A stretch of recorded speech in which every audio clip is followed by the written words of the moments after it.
Hi everyone, Namaskar, Salam, Sat Sri Akal. Welcome back to Deep's All in One channel. I hope you all are doing really well. सुबह के करीब 10 बजे है और मेरा सारा काम निपट चुका है। ईवी गई है अपने पापा के साथ प्ले ग्रुप और घर में बड़ी शांति है, तो मुझे लगा कि चलिए थोड़ा सा कुछ एक्स्ट्रा काम कर लिया जाए। आज मैं वर्किंग भी हूँ लेकिन 12 बजे से मेरी शिफ्ट है, तो मैं अपनी साड़ी के कुछ बॉक्सेस लेकर आई हूँ और इसमें डेली वेयर की और जो हल्की साड़ी है वो रखी हुई थी, तो इनसे मैं अपनी वार्डरोब ऑर्गेनाइज करने वाली हूँ आज, क्योंकि मेरी वार्डरोब में काफ़ी जगह है। पहले साहब के कुछ कपड़े यहाँ पे टंगे हुए थे, लेकिन अभी जब डीक्लटरिंग करी है तो उनकी अलमारी में स्पेस हो गया था, तो उनके सारे कपड़े उधर शिफ्ट हो गए। तो मेरी अलमारी में काफ़ी जगह थी और अब सबकी अपनी अपनी डेडिकेटेड अलमारी हो गई है, कुछ भी मिक्स मैच नहीं रहा है। तो यहाँ पे मैंने अपनी अलमारी में एक हैंगिंग ऑर्गेनाइजर लगाया हुआ था, इससे मैसी लुक आता था बहुत ही ज़्यादा, तो इसको मैंने हटा दिया है और बाकी अब मैं यहाँ पे अपनी साड़ियाँ लगा दूंगी। तो कई बार ऐसा होता है ना कि छोटा मोटा त्योहार है या किसी फ्रेंड के यहाँ पे आप जा रहे हैं और काम भी आपको करना है, तो फिर वो हैवी सिल्क वाली साड़ी नहीं पहनी जाती है, हल्की हल्की साड़ी जो है यही अच्छी लगती हैं। तो इनको मैंने इस तरह से अपनी अलमारी में लगा दिया है, सामने दिखेंगी तो शायद मैं और फ्रीक्वेंटली पहन पाऊंगी, और शायद हफ्ते में एक दिन मैं घर में पहन ही लूँ sari, because I love wearing sari और मुझे काम करने में भी ऐसा सच दिक्कत नहीं होती है। बहुत ही हैवी हो तो बात अलग है, लेकिन हल्की साड़ी में तो काम हो ही जाता है। और बस थोड़ा सा यहाँ पे कलर कोऑर्डिनेट करने की मैंने कोशिश करी है कि एक कलर की साड़ी में एक साथ ही लगा दूँ। हैंगर्स की बात करूँ तो ये मेरे पास पहले से ही रखे हुए थे, वही मैंने रीयूज़ करे हैं। थोड़े से मिक्स मैच हैं but it's completely fine. So may be aesthetically pleasant ना लगे but it is quite functional. तो जब चीज़ है आपके पास जो परफेक्टली काम कर रही है तो क्यों ना उसको यूज़ किया जाए। बिना बात इनको डिस्कार्ड करके प्लेनेट के ऊपर मुझे क्लटर ही करना था, तो बेटर है कि मैं इनको यहाँ पे यूज़ कर लूँ। तो बस मैंने अपनी सारी साड़ियाँ जो हैं यहाँ पे हैंग कर दी हैं। इसके बाद मैंने अलमारी को थोड़ा सा और ऑर्गेनाइज किया था, बट मैं फाइनल क्लिप इस टाइम पे ले नहीं पाई क्योंकि मुझे लंच बनाना था। तो लंच की थोड़ी सी तैयारी मैं पहले से करके गई थी। आपको सामने एयर फ्रायर दिखाई दे रहा होगा कि वो अपनी जगह से खिसका हुआ है, तो उसके अंदर मैं कुछ रख के गई थी, और क्या रख के गई थी वो मैं आपको अभी दिखा ही देती हूँ। और थोड़ी सी मील प्लानिंग, थोड़ी सी प्रेप आप पहले कर ले तो फिर खाना बनाने का जो काम है वो आसान हो जाता है। तो ये है 2 बड़े बड़े जंबो साइज के बैंगन, और इनको मैं एयर फ्रायर में रख के गई थी ताकि अच्छे से भुन जाएं, क्योंकि आज भुने हुए बैंगन का भरता मैं बनाने वाली हूँ। तो इनके ऊपर मैंने थोड़ा सा ऑयल लगा दिया था और उसके बाद मैंने इनमें स्लिट लगा के थोड़े से लहसुन और जो हरी मिर्ची होती है वो रख दी थी। तब स्लिट लगाई थी तब मैंने बैंगन को अच्छे से चेक भी कर लिया था कि अंदर कोई कीड़ा वगैरह तो नहीं है। वैसे तो ऑलमोस्ट 12 साल होने वाले हैं इस कंट्री में, कभी ऐसा हुआ नहीं कि किसी सब्जी में कोई कीड़ा निकला हो, बट वही है कि एक आदत है कि हाँ देख लो एक बार। तो हाथों पे मेरे काफ़ी ऑयल हो रहा था, काफ़ी चिकने हो रहे थे, तो अच्छे से जो है ये लहसुन और हरी मिर्ची अंदर जा भी नहीं पा रहे थे, बिल्कुल फिसले फिसले जा रहे थे।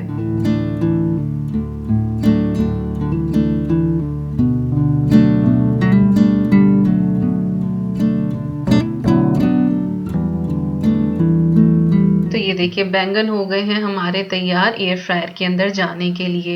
एयर फ्रायर हो आपके पास, आप उसमें रोस्ट कर लें, अवन हो अवन में रोस्ट कर लें, स्टोव टॉप पे कर लें।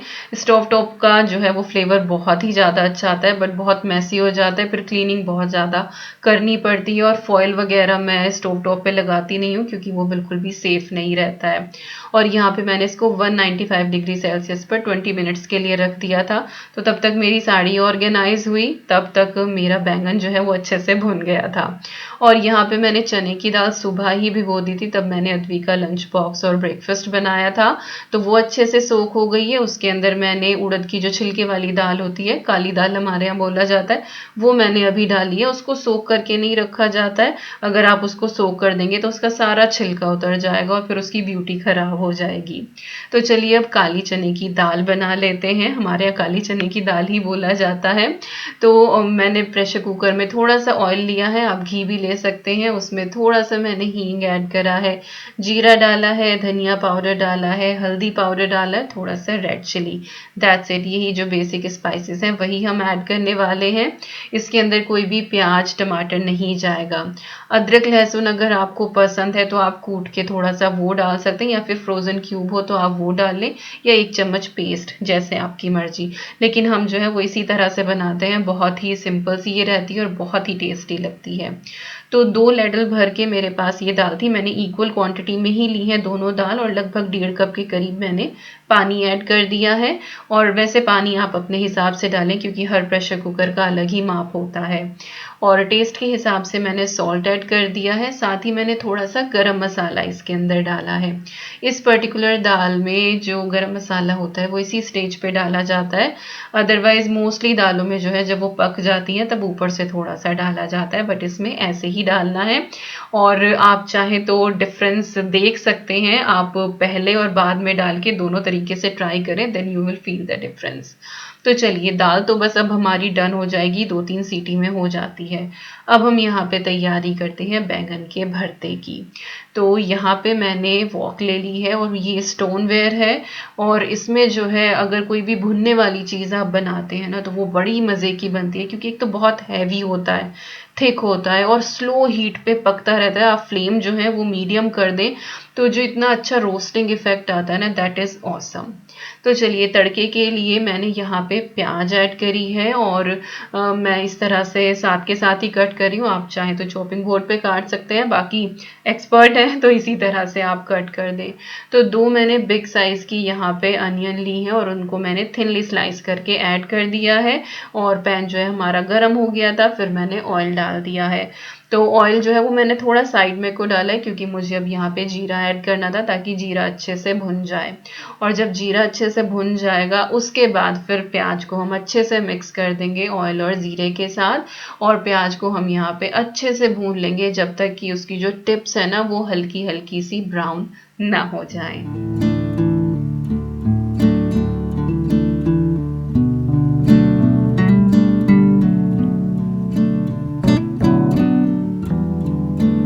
तो यहाँ पे प्याज हमारी अच्छे से भुन गई है, बस इतना सही हमें रखना है, बहुत ही सौंधी सौंधी सी खुशबू यहाँ पे प्याज के भुनने की आने लगेगी। इसके बाद मैंने धनिया पाउडर ऐड करा है, हल्दी पाउडर इसके अंदर ऐड कर दिया है, साथ ही अब हम रेड चिली पाउडर डाल देंगे। हल्दी जो है वो थोड़ी सी कम डाली जाती है, और रेड चिली भी मैंने कम ही डाली है, क्योंकि ग्रीन चिली जो मैंने यूज़ करी है वो काफ़ी स्पाइसी है। वैसे ही वाला जो रेड चिली पाउडर है इससे बस रंग ही आता है, तीखापन ऐड नहीं होता है। इसके बाद मैंने थिनली स्लाइस किए हुए इसके अंदर टमाटर ऐड कर दिए हैं, और लगभग 3 टमाटर थे ये बिग साइज के। तो काफ़ी क्वांटिटी में मैं ये भरता बना रही हूँ, क्योंकि मुझे अपनी एक फ्रेंड को भी ये देना था, और अगर कुछ बचेगा तो फिर मैं फ्रीज कर दूंगी, बिजी डेज में काम आ जाता है। सॉल्ट मैंने साथ ही ऐड कर दिया है, और बस सॉल्ट से जो हमारे टमाटर हैं वो जल्दी से गल जाएंगे, और बहुत ही अच्छा सा हमारा भुना हुआ यहाँ पे मसाला तैयार होगा। तो यहाँ पे इसको हम रख छोड़ेंगे कवर करके, और जब तक हमारे टमाटर अच्छे से गलते हैं तब तक हम बैंगन को पील कर लेते हैं। तो ये भी हल्के से ठंडे हो गए थे, तब तक मैंने दाल में तड़का लगाया और भरते का तड़का तैयार किया। तो अब इसको अच्छे तरीके से हम खोल के, और इसका जितना भी पल्प है उसको हम स्कूप आउट कर लेंगे। बहुत ही आसानी से निकल आता है, आप स्पून ले लें और स्पून से इसको इस तरह से कर लें। और अगर थोड़ी बहुत इसके ना भी जाती है देन कम्प्लीटली फाइन, उसका टेस्ट बड़ा अच्छा आता है। इवन तो जब आप इसको गैस के ऊपर ना फ्लेम के ऊपर भूनते हैं तो वो हल्का सा ना ऐशी टेस्ट आता है इसके अंदर, और वो बड़े मज़े का लगता है। या फिर कभी चूल्हे में जैसे कोयले होते हैं ना, उसमें अगर आप इसको भूनते हैं और फिर उसका भरता बनाते हैं, so that is different level taste actually. तो जो भी आपको कन्वीनियंट लगे या जो टेस्ट आपको पसंद है, अगर वो स्मोकी सा टेस्ट आपको पसंद है देन आई वुड रिकमेंड कि आप इसको फ्लेम के ऊपर ही रोस्ट करें। तो बस यहाँ पे मैंने इस तरह से बैंगन का जो है वो पल्प निकाल लिया है जितना मुझसे हो सका, और बहुत ही अच्छे से ये अंदर तक भुन गया था।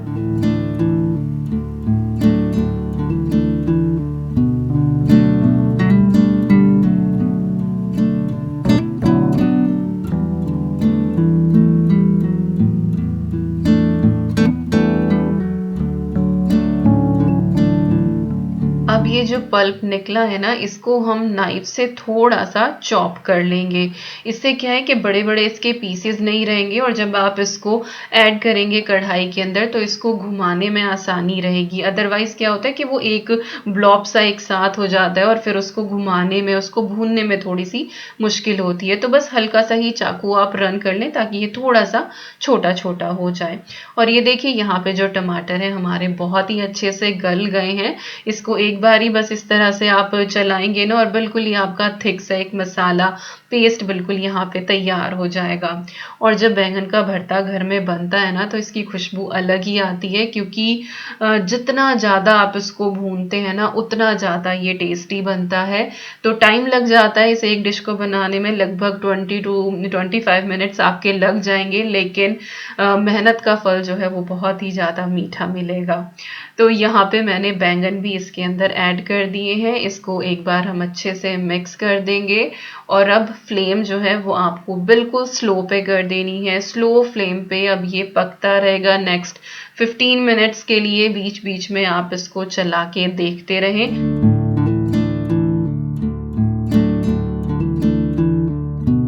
तो दाल तैयार हो रही है, भरता तैयार हो रहा है। पालक मेरे पास रखा हुआ था, इस तरह से पेपर टॉवल में लपेट के रखती हूँ तो बिल्कुल ठीक सा ही रहता है। ऑलमोस्ट 1 हफ्ते पुराना है, 1-2 ही पत्तियां ऐसी थी जो खराब हुई थी।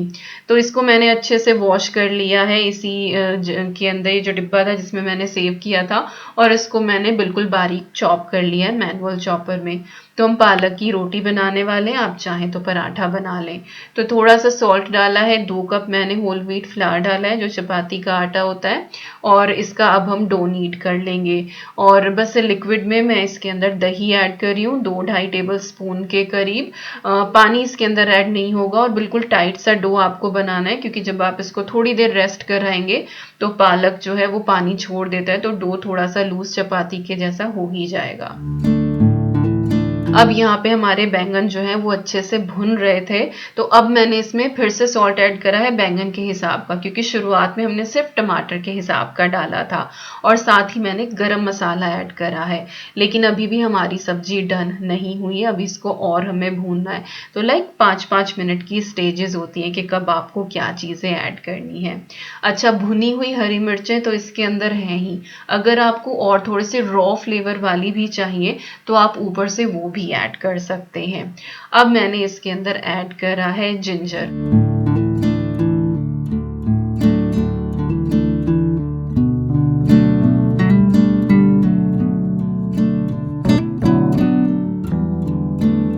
अदरक है उसको मैंने इस तरह से ग्रेट करके ऐड करा है, और इसका बहुत ही अच्छा फ्लेवर आता है।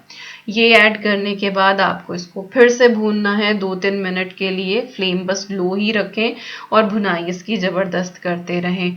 तो इसमें जो टेस्ट आता है ना, दैट इज़ ऑसम। ब्रेड के ऊपर भी आप इसको लगा के खा सकते हैं। एंड आई लव बैंगन का भरता।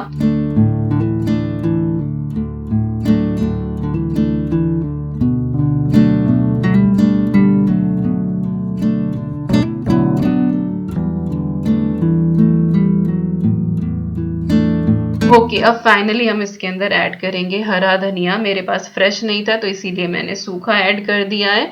ये थोड़ा सा कॉम्प्रोमाइज़ वाली बात है, हरा धनिया अगर हो ना फ्रेश वाला तो फिर बात ही क्या है। ये ऐड करके फिर आपको बस इसको 2 मिनट भूनना है, एंड यस दैट्स डन। यहाँ पे जो हमारा बैंगन का भरता है वो तैयार हो गया है, और कलर में जो चेंज है वो आप खुद ही देख सकते हैं। शुरुआत में हमने कैसा ऐड किया था मिक्स करने के बाद, और फाइनली ये कैसा बना है। तो भरता हमारा रेडी हो गया है, दाल हमारी रेडी हो गई है। फटाफट बस हम फुलके बना लेते हैं। तो वही है कि पराठे बनाना चाहें तो आप पराठे बना सकते हैं, पूरियां भी बड़ी अच्छी लगती हैं इसकी, बट वही है कि मैं रोटियां ही बना रही हूँ साथ में। और आटा जो है वो मैंने एक्स्ट्रा ही बना लिया था ताकि मैं शाम को भी फिर इसी के ही फुलके बना दूंगी।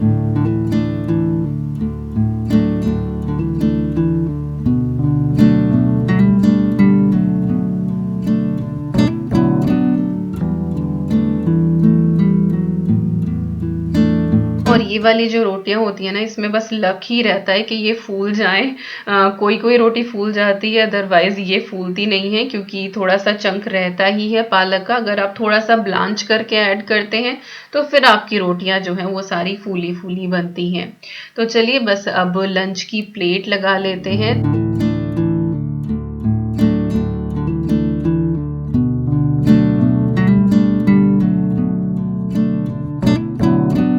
प्लेन राइस है और साथ में रख दी है मैंने काली चने की दाल, विच इज सो टेस्टी। और इसके साथ हमारा भुना भुना बैंगन का भरता, oh my God it was so tasty. और साथ में हमारी पालक की रोटी। और हाँ, दाल के अंदर जो है ना वो घी डालना बिल्कुल ना भूलें, इससे जो टेस्ट है वो बहुत बढ़ जाता है। तो लंच हो गया है हमारा रेडी। लंच किया, ये साहब की प्लेट थी। और यहाँ पे अभी ये जो क्लिप मैं आपको दिखा रही हूँ, ये एक्चुअली प्रीवियस डे की थी। मुझे 2 ड्रेसेस रिसीव हुई थी ब्रांड कॉल गंगू जी से रिव्यू के लिए, तो मैंने ट्राई ऑन रिकॉर्ड कर लिया था। आई वाज थिंकिंग कि कौन सी वीडियो में ऐड करूँ, तो सोचा कि चलिए आज ही ऐड कर लेती हूँ। तो बहुत ही ब्यूटीफुल सी ये वाइट कुर्ती है, इसके ऊपर फॉयल प्रिंट है, बहुत ज़्यादा इसका घेरा नहीं है, डेली वियर के लिए बिल्कुल परफेक्ट है। थोड़ी सी थ्रू है, तो मैंने इसके नीचे लेगिंग पहन ली है। मैं ब्लैक ही पहन रखी थी मैंने उस दिन, तो मैंने ब्लैक ही पहने रखी। बाकी आप वाइट वगैरह भी पहन सकते हैं। प्रिंट जो है वो बहुत नीट है और फैब्रिक भी बहुत ज़्यादा अच्छा है, तो डेली के लिए it is really really good. मैं इसका लिंक डाल दूंगी डिस्क्रिप्शन बॉक्स में। और दूसरा आउटफिट है ये बहुत ही ब्यूटीफुल सा ब्लू कलर का, इसके ऊपर भी ना फॉयल प्रिंट है और साथ साथ कढ़ाई भी है, लेकिन कुछ भी चुभने वाला नहीं है। प्रिंट बहुत प्यारा है और बाजू के ऊपर ना ये इस तरह से थोड़ा सा सितारा वर्क टाइप है। ये बहुत ही सुंदर लग रहा था, लेकिन वही चुभने वाला कुछ भी नहीं था। और ये ना शॉर्ट कुर्ती है लेकिन अनारकली टाइप है, और इसके नीचे है शरारा। शरारे का जो घेरा है वो बहुत ही ज़्यादा अच्छा है, क्वाइट कंफर्टेबल, बहुत ही अच्छा लगा। डिज़ाइन भी मुझे इसका बहुत ही ज़्यादा प्रिटी लगा। और ये जो ब्रांड है ये इंटरनेशनल शिपिंग भी प्रोवाइड कराते हैं और कस्टमाइज स्टिचिंग भी है। अगर आप फैब्रिक ले रहे हैं तो मैं इनकी वेबसाइट का लिंक डाल दूंगी, तो आप वो भी चेकआउट कर सकते हैं। बाकी जितनी भी टर्म्स होंगी वो सब आपको डिस्क्रिप्शन बॉक्स में मिल जाएंगी, then you can check it out. और हाँ, बिना दुपट्टे के नहीं है, ये दुपट्टे के साथ है, बट जैसे चाहें आप कैरी कर ले इसको, विद दुपट्टा विदाउट दुपट्टा, जैसे चाहें। और बहुत ही हल्का सा बिल्कुल संवरने वाला दुपट्टा है इसके साथ, जिसके ऊपर थोड़ी थोड़ी लेस लगी हुई थी। सो ओवरऑल दोनों ही आउटफिट बहुत ही प्रिटी है। ये वाला आप बाहर भी पहन के जा सकते हैं किसी फंक्शन में, और जो दूसरे वाला है पहन के वो भी जा सकते हैं, बट डेली के लिए ज़्यादा कंफर्टेबल है। तो कौन सा आउटफिट ज़्यादा अच्छा लगा कमेंट करके ज़रूर बताइएगा। और अब ये क्लिप है शाम के 4:30 बजे की, और आप सामने मेरा लैपटॉप और कैसरोल भी देख रहे होंगे। तो 4:30 बजे जाके मुझे लंच करना नसीब हुआ, क्योंकि मेरी बैक टू बैक मीटिंग्स थी और खाने के लिए बस लेट ही हो गया। अद्वी यहाँ पे अपना बर्थडे गिफ्ट ओपन कर रही है, जो उसकी लुबना मासी ने भेजा है। तो आज ही पार्सल आया था और दिन में आ गया था, बट खोला नहीं था क्योंकि ऊपर लिखा ही हुआ था कि हाँ ये अद्वी के लिए है, लुबना की तरफ से। तो उसने आके स्कूल से और अब अपना रिलैक्स करके अब उसने अपना प्रेजेंट खोला है। तो एक तो ये ना ब्रेसलेट बनाने वाला है, कुछ ब्रेसलेट्स हैं और चाम दिए हुए हैं काफ़ी सारे। इसके साथ एक ये डायमंड पेंटिंग है, और ये काफ़ी बड़ा प्रोजेक्ट है। इसमें ना छोटी छोटी बीड्स होती हैं, एक पोस्टर टाइप है, छोटी छोटी सी बीड्स हैं, वो आपको स्टिक करनी है। तो काफ़ी मेहनत वाला काम है ये, और इसमें काफ़ी टाइम लग जाएगा, but she was so excited. और सबसे ज़्यादा खुश वो इसलिए थी क्योंकि इसके ऊपर हॉर्स बना हुआ था।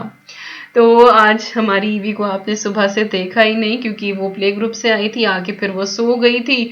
मेरा काम निपटा और इसीलिए मैं साड़ी ऑर्गेनाइजेशन भी जो पूरा है वो आपको वार्डरोब दिखा नहीं पाई, क्योंकि मैडम फिर वहाँ सो गई थी। और लिटरली वर्क पे इतना बिजी था कि टाइम भी नहीं मिला। तो अभी ईवी मैडम जो है वो थोड़ी देर हाई चेयर पे बैठेंगी, उनका टीवी टाइम है।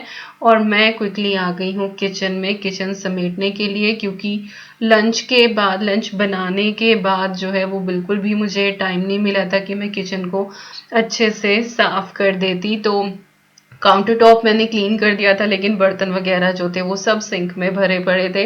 तो आके सबसे पहले डिशवॉशर मैंने लोड किया और उसके बाद जो बर्तन हाथ से धुलने थे वो मैंने हाथ से साफ करे हैं।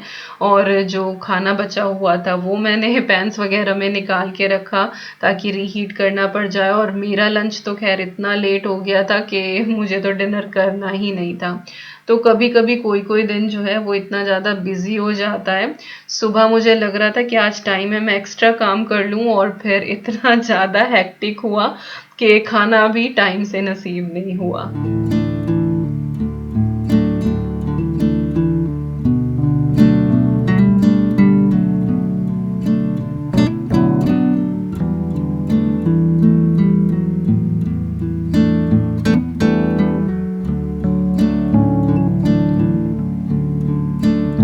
तो यहाँ पे मैंने सारी किचन जो है वो अच्छे से क्लीन कर दी है, गैस स्टोव वगैरह भी, क्योंकि मेरा तो खैर डिनर होना ही नहीं था। ईवी की खिचड़ी रखी हुई थी और अद्वी के पापा का डिसाइड हुआ कि ये लोग शाम को पॉट नूडल खाने वाले हैं। तो मेरी किचन जो है अब ये रात तक के लिए क्लीन हो गई है।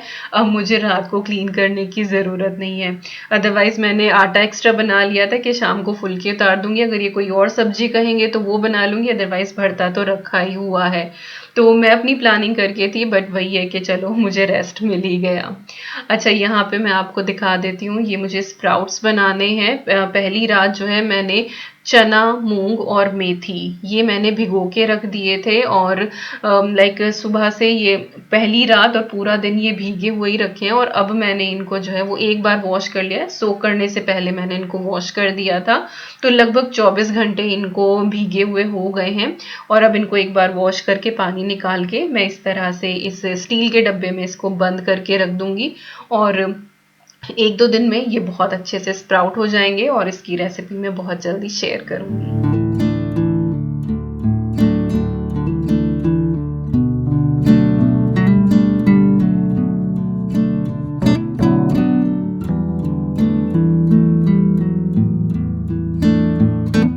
तो स्प्राउट मैंने बनने के लिए रख दिए हैं। कुछ ऐसा नहीं होता कि कपड़े के अंदर आपको लपेट के रखने हो, इसी तरह से बंद करके आप डब्बे में रख दें तो भी वो 2 दिन में रेडी हो जाते हैं। और बस अब एयर फ्रायर को क्लीन करती हूँ, क्योंकि जब आप बैंगन को रोस्ट करते हैं ना तो वो थोड़ा सा अपने जूसेस रिलीज कर देता है, तो वो थोड़ा सा गंदा हो रहा था। और मैं बटर पेपर वगैरह लगा के रखती हूँ जो बेकिंग के लिए आप यूज कर सकते हैं, उसमें कुछ भी फायर वगैरह नहीं होती है। और उससे क्या होता है, जैसे मेरे एयर फ्रायर में ना ये एक जाली लगी हुई है तो ये भी गंदी नहीं होती है। वैसे आप डायरेक्ट बास्केट भी यूज कर सकते हैं, बट कई बार ऐसा होता है ना कि जैसे हम कोई फ्रोजन चीज बेक कर रहे हैं, जैसे कि रेडीमेड समोसा हम लेकर आते हैं, तो उसको जब हम बेक करते हैं, फ्राई करते हैं, तो कई बार उसमें से ऑयल निकलता है। तो जाली से ये होता है कि वो ऑयल नीचे निकल आता है और समोसे के ऊपर बिल्कुल नहीं रहता है। इसी तरह से फ्राइज का भी है कि जो रेडीमेड फ्रोजन फ्राइज होती हैं तो उनमें जो भी एक्स्ट्रा ऑयल होता है वो नीचे निकल आता है। तो बस यहाँ पे मैंने इसको भी रेडी कर दिया था, इसमें दूसरा बटर पेपर लगा दिया, सो नेक्स्ट टाइम के लिए डन है। और चलिए अब आपको मैं अपना जो फाइनल वार्डरोब मेरा साड़ी ऑर्गेनाइजेशन है वो दिखा देती हूँ।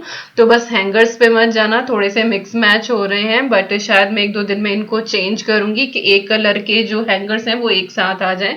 मैंने पहले साड़ियां हैंग कर ली, बाद में उनको कलर कोऑर्डिनेट किया, तो हैंगर्स जो है ना वो थोड़े से मिक्स मैच हो गए, बट अगेन कंप्लीटली फाइन। जिस दिन टाइम मिलेगा उस दिन मैं इनको कर दूंगी।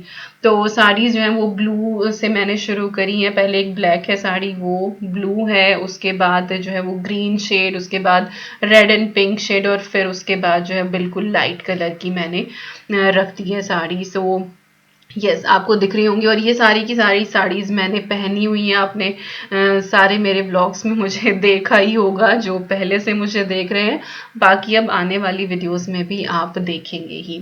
अच्छा, नीचे जो मैंने थोड़ा सा ऑर्गेनाइजेशन करा है, एक तो ये बास्केट है, इसके अंदर मैंने डेली वेयर के ही अपने कुछ सूट रखे हैं, और एक और ऐसी ही बास्केट है जिसके अंदर मैंने पेटीकोट्स रखे हैं, और इनको मैंने रोल करके रखा है, एक दूसरे के ऊपर स्टैक नहीं किया है। तो रोल करने से ये होगा कि ऊपर से ही सारे दिख जाएंगे कि किस कलर के मुझे चाहिए। तो इन सारी साड़ियों के मैच के मिल गए हैं। नीचे जो ये 3 बॉक्सेस हैं, एक में कुछ डेली वेयर के गाउन रखे हैं, कुछ टॉप्स रखे हैं, ये मुझे प्रॉपर्ली एक बार ऑर्गेनाइज करना है। And what I am thinking कि यहाँ पे मैं एक ड्रॉर ऑर्गेनाइजर लेकर आऊं, ताकि मुझे ये जो होते हैं ना ये डब्बे, ये निकालने में आसानी हो। और ऊपर भी बास्केट्स रखी हुई हैं। अगर आप पूरा ही एक ऑर्गेनाइजेशन देखना चाहते हैं कि किस किस बास्केट में मैंने क्या रखा है तो प्लीज़ कमेंट करके बताना, मैं आपको पूरी अलमारी का एक अच्छे से टूर दे दूंगी। और अद्वी मैडम हमारी लग गई हैं यहाँ पे अपनी पेंटिंग बनाने में, और जैसे ही डन होगी आपके साथ शेयर करूंगी। यही थी आज की वीडियो, मिलती हूँ नेक्स्ट व्लॉग में। Till then you guys take care and I am sending lots and lots and lots of love to you all. Thank you so much for watching.